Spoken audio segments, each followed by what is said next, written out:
towards equity, racial equity, and a focus disproportionately on outcomes is something that is rather new, but seems to have taken the country by storm. It's almost the only thing people can talk about. Equity meaning as opposed to equality. Equity as opposed to equality. Which, can you? I could give you a practical example of that. Yes. COVID, we were just talking about a moment ago. We know that the most vulnerable population when it comes to COVID are older people. That if I took people over the age of 55, Sure. that's 80% of the deaths.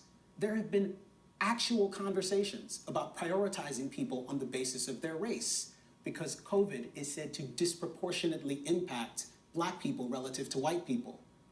It is a ridiculous proposition. Something to keep in mind, who are the populations in the United States that are most disproportionately affected by this? We know that the most vulnerable population when it comes to COVID are older people. That if I took people over the age of 55, sure, that's 80% of the deaths. And that would be indigenous members of the United States, Black members of the United States, Latin members of the United States. Is there going to be a rolled out program that sees them getting at perhaps the most vulnerable communities before other people? I think that's something very important that should be prioritized.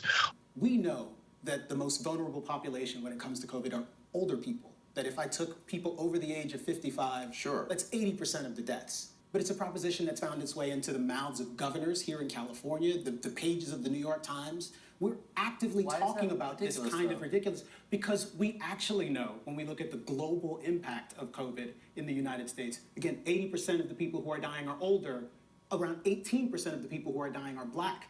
A life lost to COVID is a life that matters. And we can focus on the people who are vulnerable without making this about race. Making it about race only obscures the actual issue. If you separate race from economic insecurity, sure, right? Like Hispanics are hospitalized at 3-4 times the rate of white people for a variety of reasons. For a variety of they're essential workers. Right. They're riding the bus from Boyle Heights to Beverly Hills. But the important point is that it's not fundamentally about race. You can't un-Hispanic them. There may be different issues in their communities. It could be that they live in homes with more people. It could be that they live in more urban centers. If that's the case, the policy you're tailoring is for people in urban centers, not Latinos. This is a confusion of categories that is actually distracting us from forging good policy. What you get is great sound bites. You don't actually fix problems.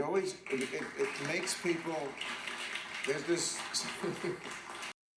Yeah, that's a great point. Actually, you're from Canada, and I didn't know that until. Don't hold it against me, please.